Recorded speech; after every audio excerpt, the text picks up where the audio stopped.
Oke, shalom. Shalom. Saya mau pastikan semua ada di tempat ini, engkau mengerti apa tujuan semuanya. Ya. Engkau bukan sedang mengisi liburanmu, engkau bukan sedang mungkin PDKT sama seseorang, engkau mungkin daripada galau di rumah, ya sudahlah saya ikut aja begitu. Ya. Tapi saya berdoa kalaupun ada yang beralasan seperti itu ada di tengah-tengah kita semuanya, saya berdoa Tuhan juga tetap menjamah. Amin. Karena saya tahu, saya ingat peristiwa sekian puluh tahun yang lalu. Saya ada di sebuah retreat seperti ini. Saya pergi retreat bukan karena saya ingin mencari Tuhan. Saya pergi retreat karena putus asa. Ya. Saya nggak tahu apa yang saya harus kerjakan. Hari itu saya pergi retreat dengan kondisi tangan saya satu di gips. Kenapa? Karena tulang tulang pundak saya inilah patah satu. Kenapa Pak? Begitu kan? Gara-gara bolos sekolah, pergi naik motor dan di tengah jalan, ya itu saya tahu itu serencana Tuhan lah. Di tengah jalan saya kecelakaan, itu yang membuat tulang saya patah. Dan di tengah semua saya nggak bisa ngapa-ngapain. Tiba-tiba mama saya ngomong, pergi ke sana, ikut retreat. Mami sudah bayar.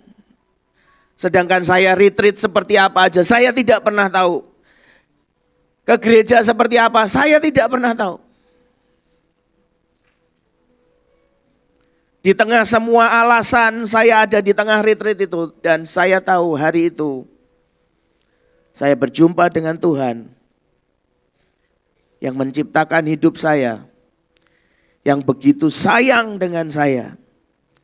Walaupun sepertinya harus dipukul. Ya. Itu sakit banget, benar-benar sakit. Saya nggak bisa mandi, saya nggak bisa ngapa-ngapain. Saya hampir 1 bulan mandi itu cuma dilap-lap doang. Karena harus pakai gip. Gipnya bukan yang di tangan saja tapi sampai nutup di pundak. Tapi hari itu,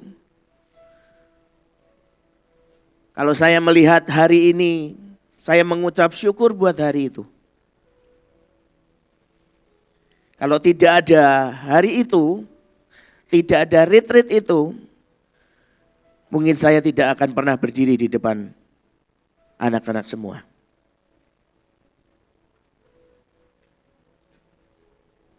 Dan saya berharap ini sesi keberapa? Terakhir? Bukan? Terakhir? Wah, terakhir ya. Kalian sudah mungkin berapa? 2 hari, 3 hari di tempat ini. Dan ini akan terus berlanjut. Mungkin kalian nanti di gereja, kalian di sekolah. Yang sekolahnya di Mahanaim juga akan ketemu dengan yang namanya devotion. Akan terus dikasih yang namanya kebenaran firman Tuhan. Saya cuma mau sampaikan seperti ini. Setiap firman yang disampaikan itu adalah bentuk kasih sayang Tuhan dalam hidup kita.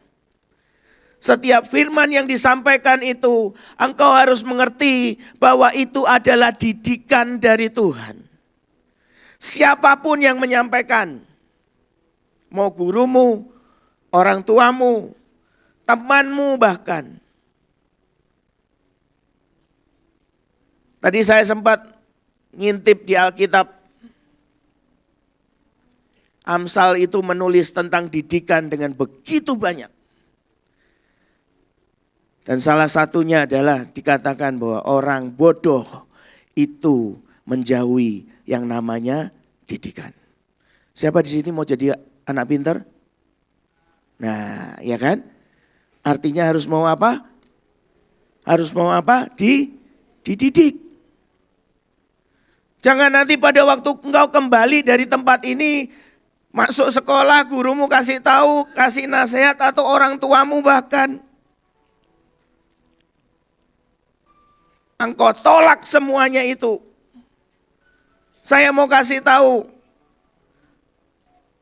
engkau harus belajar menerima didikan yang dari Tuhan. Karena itu yang akan mempersiapkan hidupmu ke depan. Ini sebelum saya masuk firman Tuhan ya. Ini baru intro penjelasan.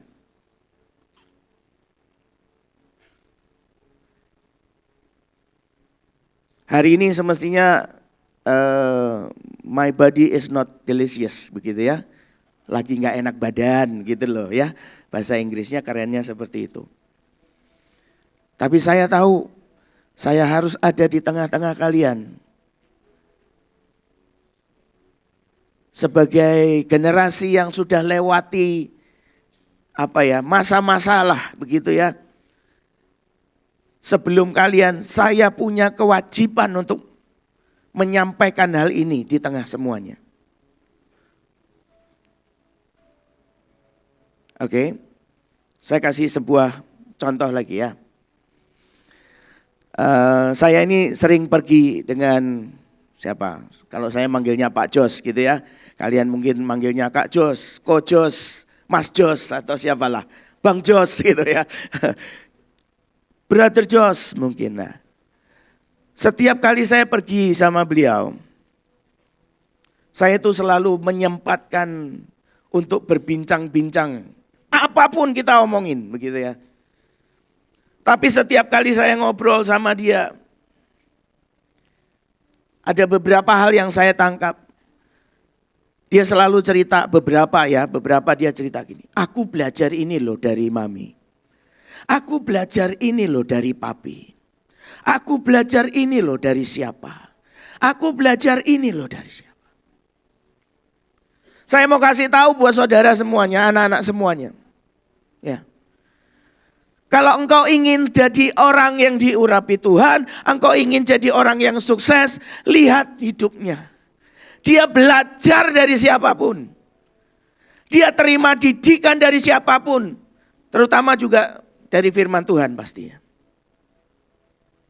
Tapi begitu engkau membuang semua didikan itu, engkau menolak semuanya itu, engkau sedang membuang mutiara demi mutiara, berlian demi berlian, saya mau kasih tahu.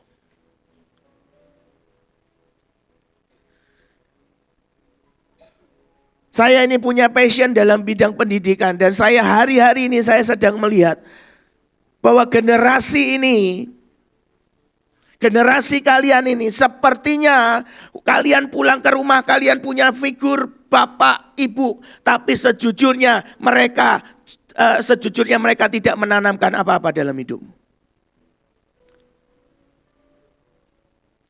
Itu kenapa makanya engkau memilih untuk apa? Engkau belajar dari medsos. Engkau belajar dari teman-teman sekelilingmu. Hari ini makanya saya mau ingatkan sekali lagi. Cintai didikan. Mungkin engkau punya figur guru yang engkau istilahnya idolakan di sekolah, belajarlah banyak dari mereka.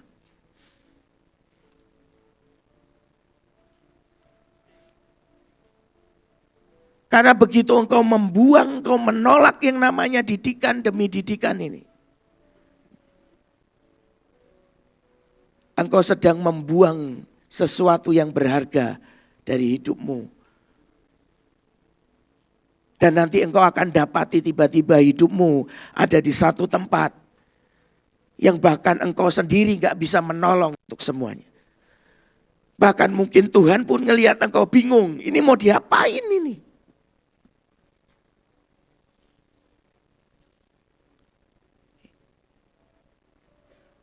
Makanya saya bilang tadi di awal, saya mengucap syukur buat hari itu. Walaupun di tengah semua ketidaktahuan saya tidak tahu Tuhan Yesus itu siapa. Tapi seakan-akan semuanya dipaksa. Dan akhirnya saya berjumpa secara pribadi dengan Tuhan. Saya akan masuk dengan apa yang saya ingin sampaikan. Coba kita buka dulu di Amsal 23 ayat 18.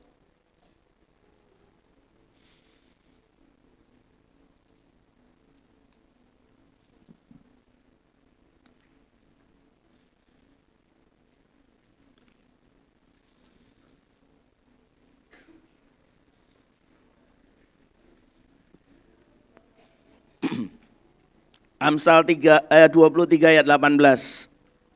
Ditulis demikian.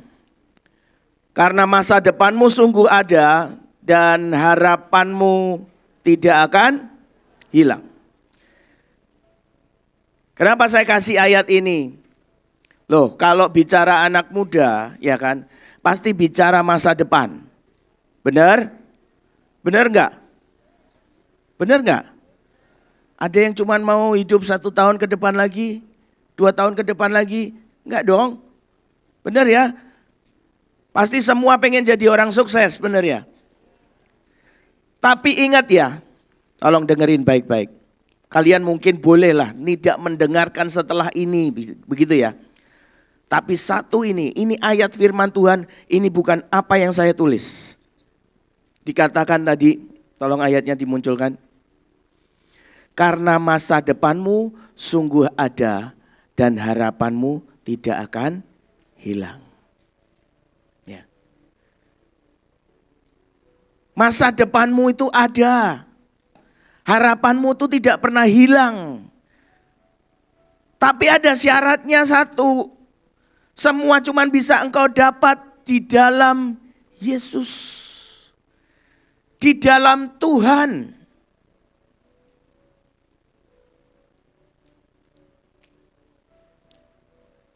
Kalau engkau nanti misalnya mau melangkah ke depan, enggak dengan Tuhan, ya saya enggak bisa jamin karena ayatnya ini ngomong seperti itu. Saya sudah 20 tahun lebih ada di sekolah Mahanaim. Paling tidak saya sudah meluluskan 20 angkatan. Aduh, tepuk tangan. Bukan itu ya. Tapi ada satu yang tragis loh. Ada sesuatu yang tragis. Kenapa? Saya ini seorang yang suka mengamati begitu ya. Dari 20 angkatan paling tidak yang pernah lulus. Tidak semuanya ujung hidupnya sukses. Ya. Tidak semuanya masa depannya benar-benar ada. Ya. Ada yang mereka mulai mengingkari imannya.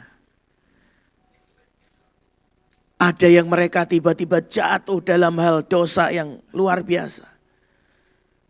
Ada yang jatuh dalam hal narkoba. Ada yang hidupnya berantakan, gak tahu bagaimana lah. Padahal pada waktu mereka sekolah, mereka dididik, diajarin. Dikasih nasihat. Yaitu mungkin karena pada waktu mereka dikasih didikan, mereka tidak menghargai. Mereka buang, mereka tolak itu.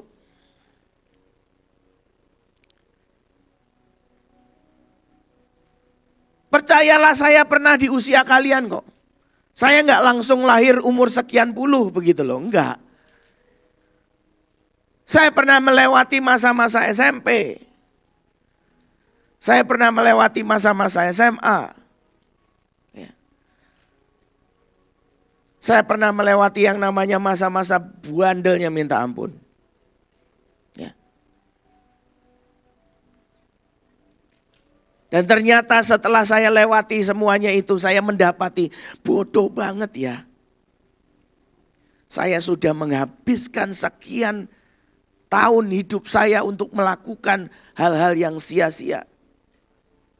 Nongkrong lah, tawuran lah, apapun itu.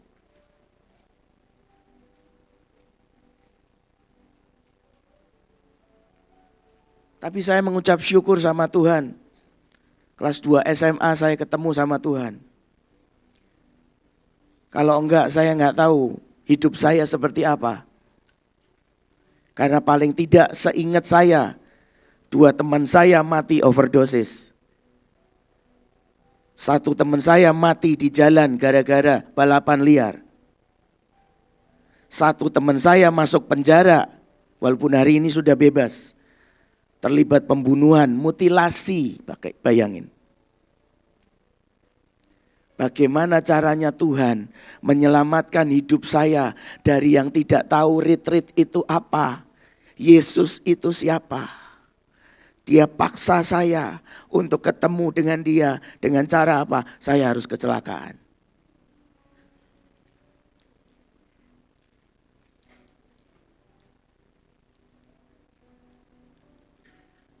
Saya sampaikan ini bukan cuma buat para peserta retreat ya, tapi juga termasuk buat kakak-kakak semuanya.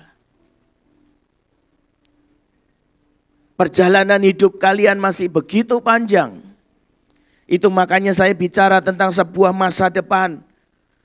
Bicara tentang sebuah harapan. Kalau hari ini engkau datang ke sini dengan kondisi hidupmu yang mungkin engkau sudah jatuh dalam dosa yang begitu dalam. Atau engkau mungkin datang di tengah-tengah retreat ini dengan kondisi istilahnya engkau dari keluarga yang miskin yang mungkin gak tahu bagaimana caranya menjadi kaya. Saya cuma mau kasih tahu semuanya itu. Masa depanmu itu akan ada. Harapanmu tidak akan pernah hilang. Kalau engkau mulai bertemu dengan yang namanya Tuhan itu.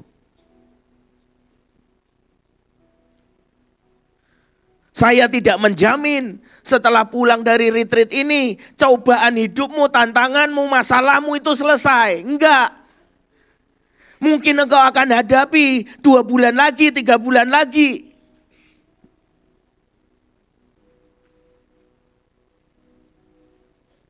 Tapi selama engkau bergantung sama Tuhan, apa yang ayat firman Tuhan tulis ini akan tetap berlaku dalam hidupmu. Amin.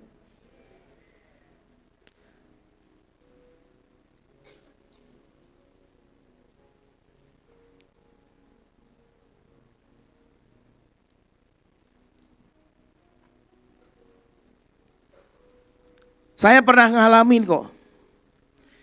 Yang namanya frustasi, saudara. Kalau misalnya saya suruh jujur gitu ya. Saya pernah ngalamin yang namanya frustasi. Gimana sih caranya ini hidup bisa benar? Semakin saya pengen hidup benar, semakin gak benar yang terjadi.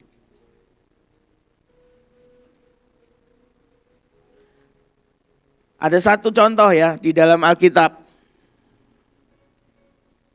Coba buka di Ibrani 11.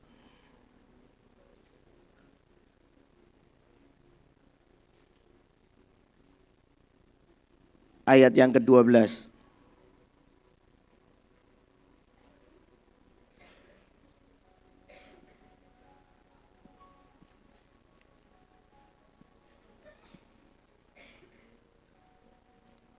Ibrani 11 ayat 12 dikatakan demikian. Itulah sebabnya maka dari satu orang, malahan orang yang telah mati pucuk, terpancar keturunan besar seperti bintang di langit dan seperti pasir di tepi laut yang tidak terhitung banyaknya. Kalian pasti tahu ini cerita sekolah minggu, cerita tentang Abraham. Bagaimana hari itu dia belum Abraham, namanya Abram, benar? Benar ya? Benar enggak? Istrinya namanya siapa? Namanya siapa? Sarah. Bukan, sebelumnya namanya bukan Sarah. Begitu kan ya? Ya. Nanti saya akan ceritakan prosesnya bagaimana. Tapi Abraham ini dikatakan seorang yang mati pucuk yang orang sekelilingnya bilang dia tidak akan pernah punya keturunan. Saya pernah mendengarkan salah satu khotbah dari seorang hamba Tuhan. Dia mengatakan bahwa kondisi Abraham itu bukan cuma di fisik yang tidak bisa melahirkan keturunan. Tapi bahkan mentalnya sudah tidak pernah bisa berharap lagi. Begitu.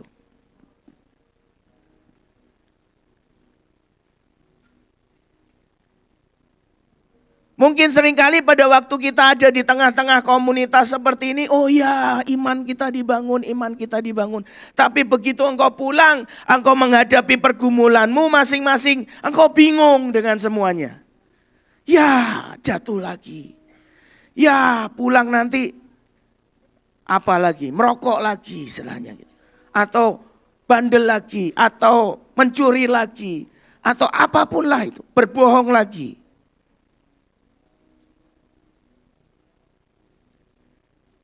Seakan-akan kita ini sudah nggak sanggup melakukan sesuatu. Sama seperti Abraham hari itu, dia sudah nggak punya kemampuan untuk, kalau dibilang Tuhan punya janji, dia melahirkan begitu banyak keturunan.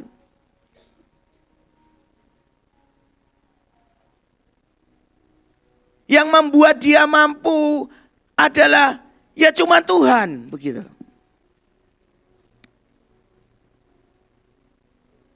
Cuma Tuhan yang mampu membuat dia menggenapi semua apa yang Tuhan sudah janjikan. Kalau saya ceritakan secara singkat, ya, saya ceritakan secara singkat seperti ini. Jadi kalau kalian pelajari di Alkitab itu, namanya awalnya Abram menjadi Abraham, ya.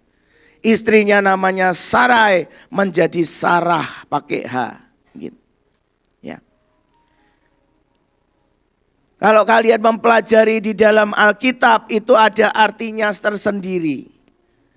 Kata huruf H itu artinya hei.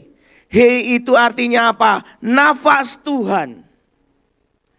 Sampai kapanpun Abraham, kalau dia mengandalkan kekuatannya sendiri, dia tidak akan pernah bisa mencapai apa yang Tuhan mau. Kalian begitu selesai dengan semuanya, engkau mungkin nanti lulus dari sekolah SMA, engkau masuk perguruan tinggi, ketemu teman yang baru yang lebih asik, komunitas yang lebih asik. Tapi tanpa engkau sadari mungkin itu akan mendorong engkau keluar dari apa yang Tuhan mau loh.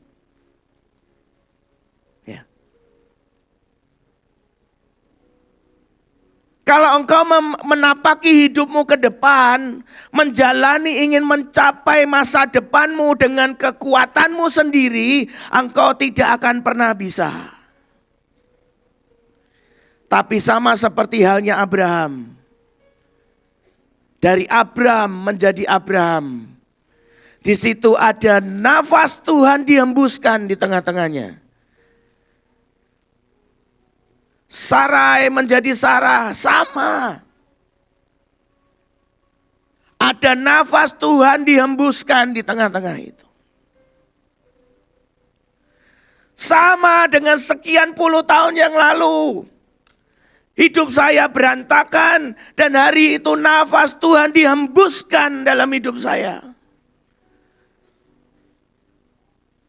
Walaupun itu bukan proses satu malam ya. Tetap perjuangan demi perjuangan itu harus dilewati. Itu makanya saya bilang didikan demi didikan itu harus kita terima. Karena itu yang membuat kita semakin mengerti, membuat kita semakin mengerti lagi, membuat kita semakin mengerti lagi tentang apa yang Tuhan inginkan dalam hidup kita.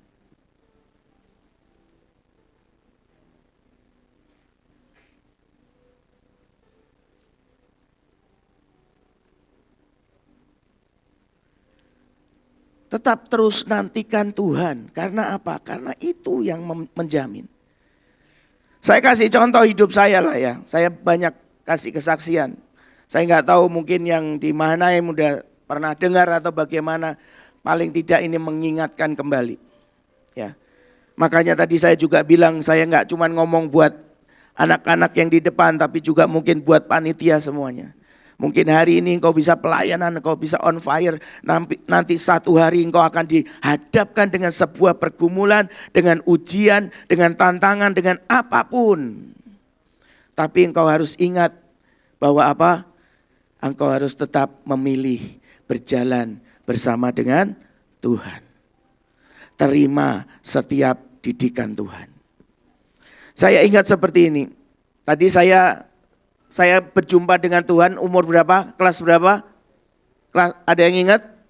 2 SMA. Oke, nyimak dengan baik ya. Kelas 2 SMA saya berjumpa dengan Tuhan. Dan hari itu hidup saya berubah drastis loh. Dari yang tidak pernah ke gereja. Bayangin. Setiap kali hari Minggu saya tahu itu jadwal ibadah jam berapa. Ya. Dulu di gereja saya itu ibadahnya 2 kali. Jadi jam 7 pagi sama sore jam 4 sore. Ya. 1 jam sebelum ibadah mulai, saya pasti sudah kabur dari rumah. Kenapa? Supaya nggak disuruh ke gereja. Jadi 1 jam sebelum ibadah mulai, saya sudah kabur dari rumah. Mama saya cariin, ya kan? Hari itu belum zamannya handphone, jadi nggak bisa dicari saya. Mau ditelepon pakai apa? Mau telepon kaleng pakai benang, benangnya mau berapa meter? Ya kan? Itu yang saya lakukan bertahun-tahun kok. Tapi sejak saya berjumpa sama Tuhan, hidup saya berubah drastis. Dalam 1 minggu, saya 6 hari ke gereja, bayangin.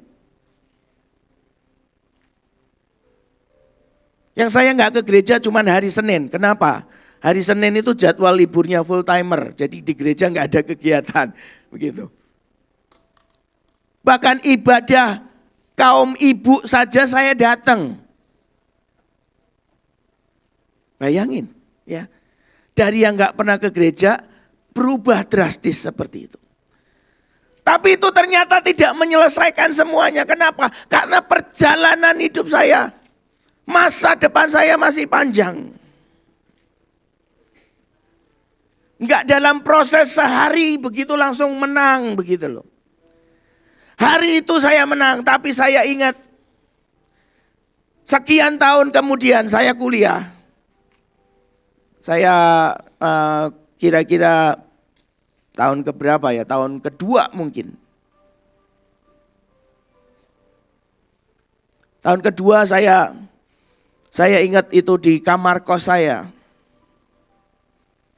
Saya duduk di kasur. Dan saya mulai menangis sama Tuhan.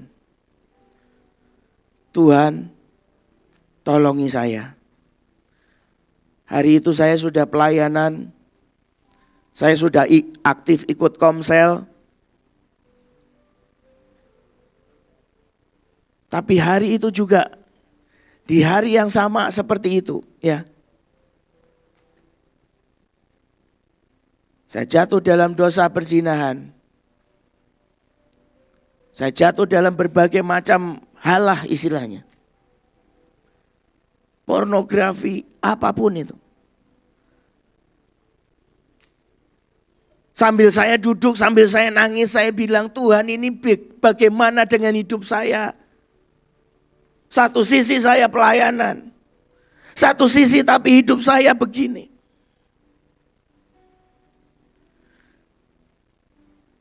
Dan siang itu saya nggak tahu, benar-benar saya nggak tahu bagaimana caranya menyelamatkan hidup saya. Saya sudah berusaha menghindari teman-teman yang ini, ketemu sama teman yang lain. Yang lebih parah.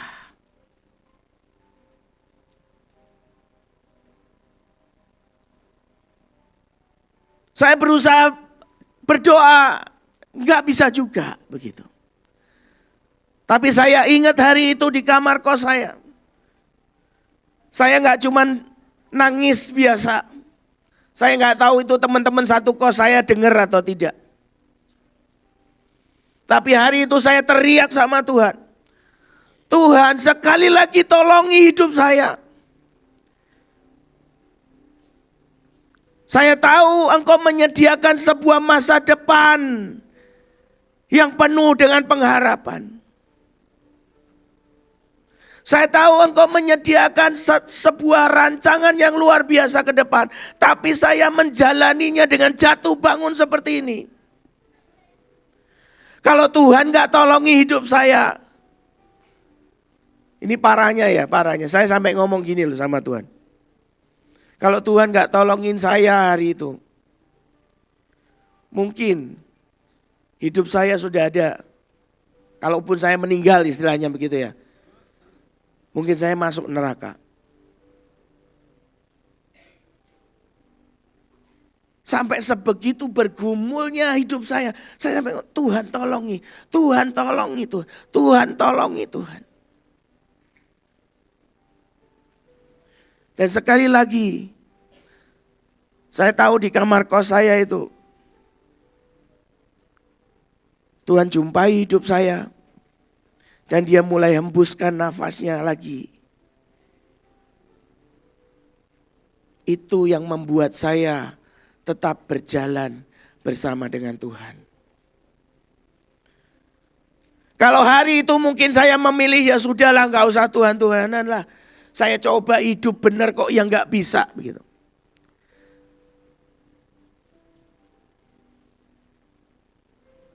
Kalau saudara merasa mungkin bergumul, ya saya pernah lewatin kok bergumul seperti itu.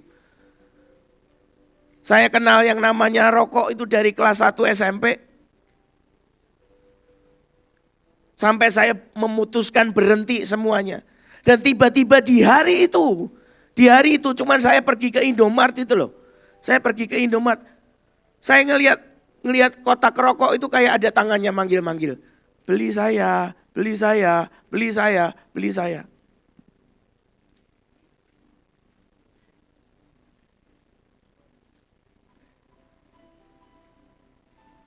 Harus ada sebuah keputusan yang diambil. Dan setiap kali saya ingat, setiap kali saya diperhadapkan dengan di titik-titik di mana saya mau menyerah, saya selalu teriak sama Tuhan, Tuhan tolongi saya, tolongi saya. Kalau enggak hidup saya ini akan hilang.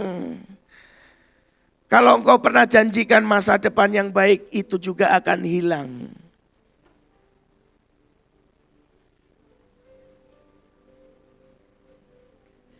Hari itu sekali lagi Tuhan tolongi hidup saya, begitu kan. Dan ternyata enggak selesai loh saudara. Saya mau kasih tahu ini supaya engkau tahu nanti bagaimana engkau menjalani hidupmu ke depan.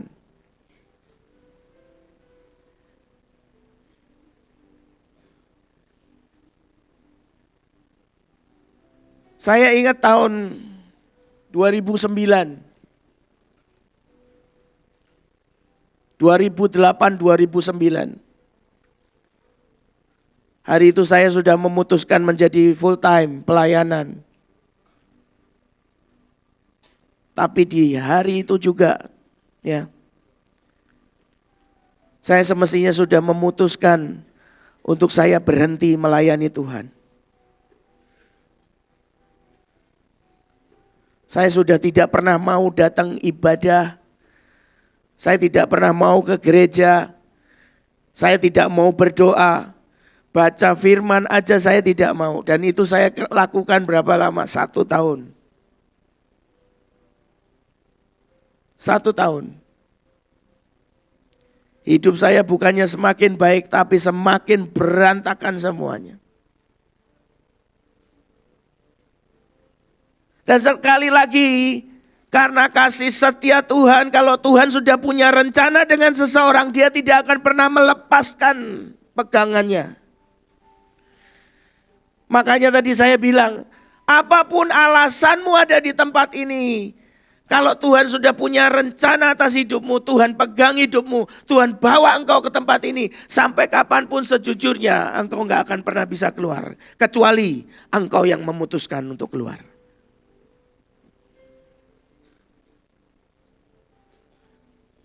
Dan saya nggak tahu kenapa Tuhan selalu suka dengan cara yang seperti itu. Tahun 2009 itu, hari itu istri saya udah berangkat kerja, anak-anak sekolah begitu kan. Tinggal saya di rumah.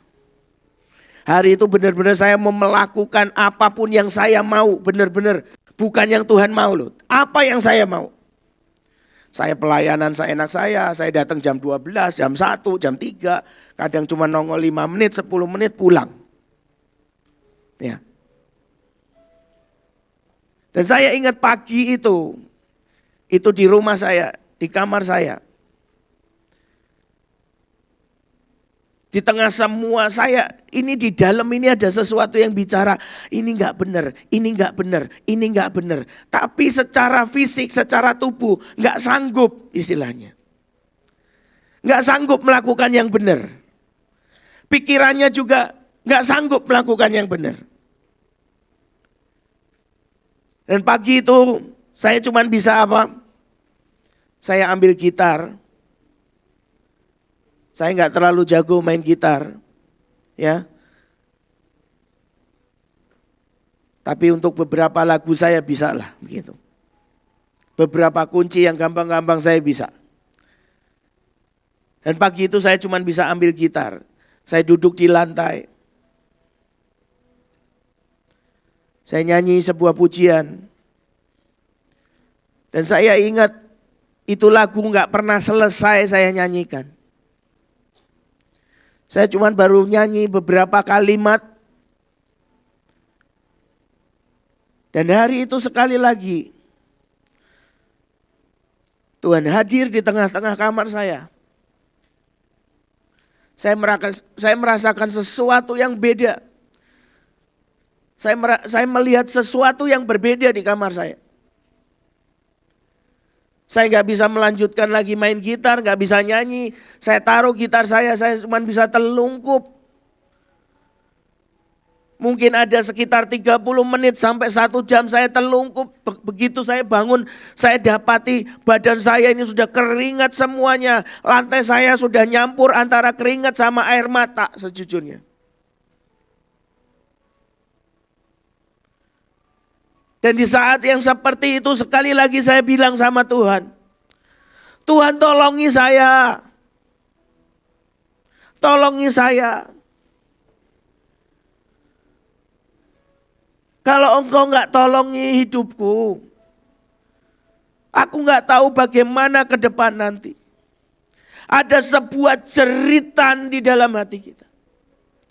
Ada jeritan di dalam hati saya hari itu. Saya benar-benar minta sama Tuhan, Tuhan tolongi hidup saya.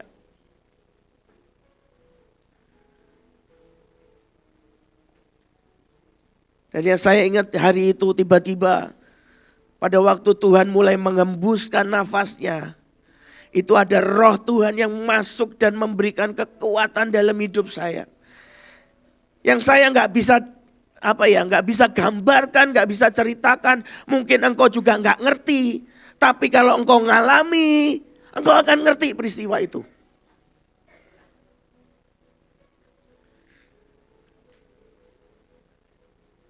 Dan yang ajaib adalah apa? Saya menutup doa saya dengan saya bilang gini. Tuhan, izinkan saya sekali lagi bangkit dan berdiri. Saya akan mengangkat pedang saya dan saya akan berperang ke depan. Kalaupun mungkin yang saya hadapi ada 1.000 atau berapalah 10.000. Mungkin saya cuma bisa kalahkan 1 atau 2 atau 3 atau 4 atau 5 bahkan. Dan setelah itu saya jatuh lagi, ya saya nggak tahu ke depan. Tapi izinkan hari ini saya bangkit berdiri dan mengangkat pedang saya.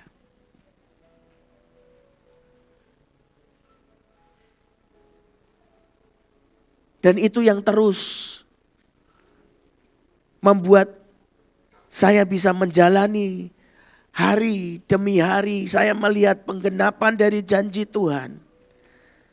Saya melihat semua apa yang Tuhan kerjakan dalam hidup saya. Kalau saya ceritakan masa lalu saya, mungkin anak-anak semuanya gak bisa membayangkan. Ya, saya ini orang yang minder.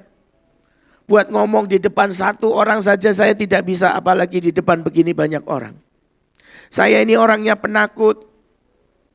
Saya lahir dari keluarga miskin. Saya gak pernah punya gambaran, punya rumah aja loh gak bisa. Punya motor aja saya gak punya gambaran. Buat ke luar negeri aja saya nggak pernah bisa membayangkan. Saya cuman bisa kumpulkan gambar-gambar. Zaman dulu masih ada koran, saya potongin itu gambar-gambar perjalanan ke luar negeri. Saya kumpulin semuanya.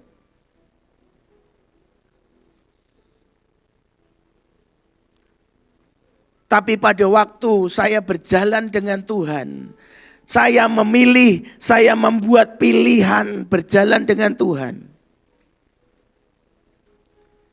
Saya melihat apa yang Amsal tadi tulis. Bahwa masa depan kita itu sungguh ada. Dan pengharapan kita itu tidak akan pernah hilang. Amin.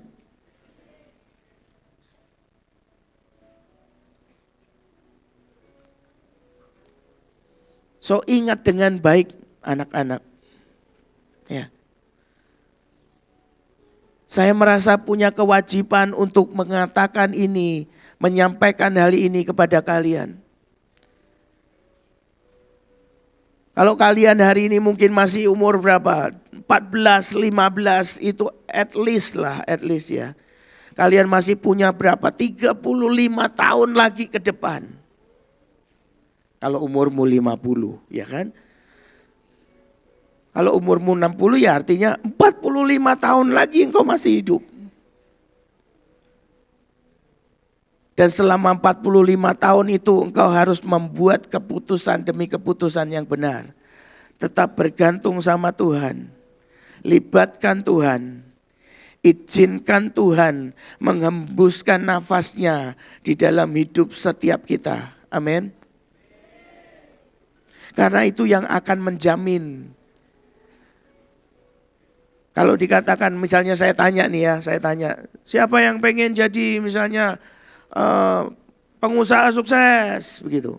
Boleh angkat tangan? Nah, ya kan. Siapa yang pengen jadi apa lagi lah? Ilmuwan mungkin. Sedikit, begitu ilmuwan sedikit ya. Siapa yang pengen jadi hamba Tuhan luar biasa? Wah, luar biasa loh itu ya.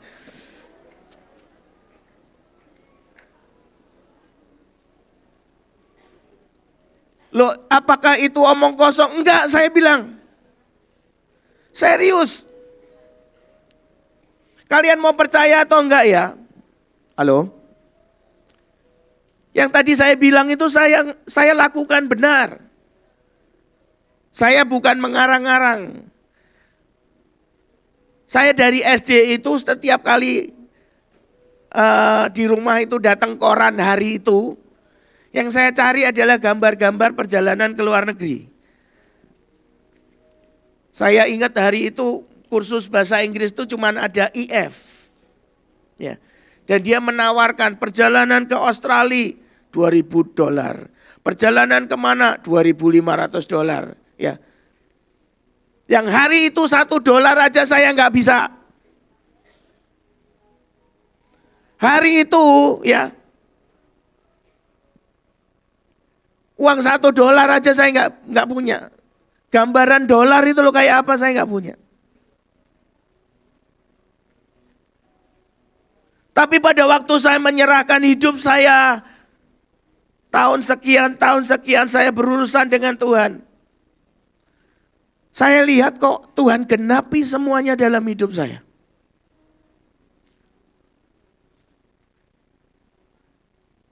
Dan kalau kalian mau tahu, Pak dulu Bapak cita-citanya apa sih? Nah ini bayangin nih ya, karena dari keluarga miskin, saya itu punya cita-cita ya, kalau itu manusianya. Saya punya cita-cita kerja saya itu adalah tukang antar koran. Loh. Mungkin kalau saya ngomong sama kalian, kalian gak bisa bayangin. Karena di zaman kalian gak ada koran. Tapi kalau kalian tahu, tukang antar koran itu dulu seru. Naik sepeda, bawa tas, ya kan? Ambil korannya, dilempar, masuk ke rumah. Ya kan? Gak ada yang ketok, saya mau antar koran, gak ada itu. Jadi kerjaannya naik sepeda, ambil lempar, ambil lempar, ambil lempar. Loh saya itu pengennya gitu. Ya kan? Coba kalau misalnya saya jalani masa depan saya pakai kekuatan saya memutuskan yang salah. Saya tidak bergantung sama Tuhan dan Tuhan tidak buat saya ketemu sama Dia. Mungkin hidup saya ya tadi. Mungkin lebih kerennya gitu, kalian lihat saya berdiri di lampu merah nawarin koran, nawarin majalah begitu.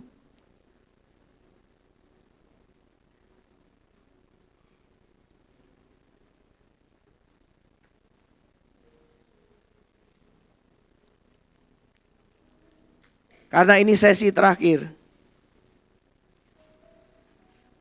Dan kemarin panitia bilang ke saya, ini pengutusan.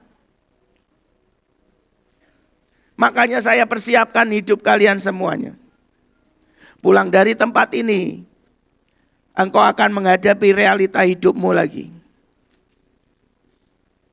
Mungkin engkau akan berjumpa dengan mama yang bawel, papa yang galak, ya kan? Guru yang nyebelin, teman yang mungkin suka ngerjain kamu. Engkau akan menjumpai lagi devotion. Engkau akan menjumpai lagi mungkin ayat hafalan. Tapi kalau engkau bisa melihat semuanya itu sebagai sebuah didikan yang Tuhan sediakan dalam hidupmu, ya, itu yang akan membuat engkau berhasil. Ya. Dan di dalam pergumulan apapun nanti engkau pulang, engkau hadapi. Mungkin pergumulan dosamu, engkau terlibat pornografi, engkau terlibat hubungan seks, engkau terlibat apapun, mungkin ada yang narkoba bahkan. Dan setiap kali engkau berjuang untuk berhenti, semakin engkau gak bisa berhenti. Saya mau kasih tahu jawabannya cuma satu, minta Tuhan masuk dalam hidupmu.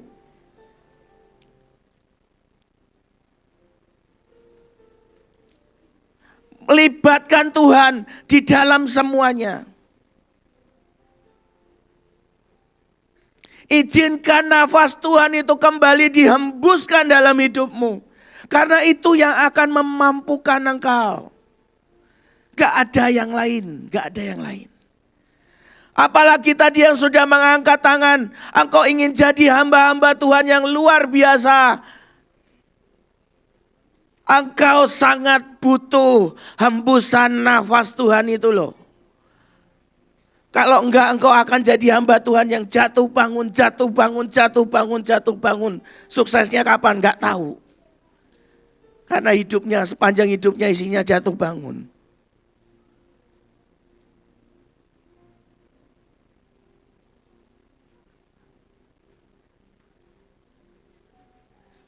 Sebelum kita berdoa,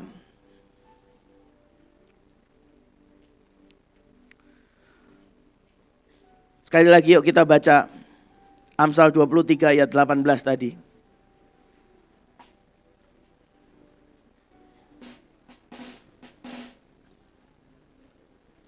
Kita sama-sama baca ya. 3, 2, 1.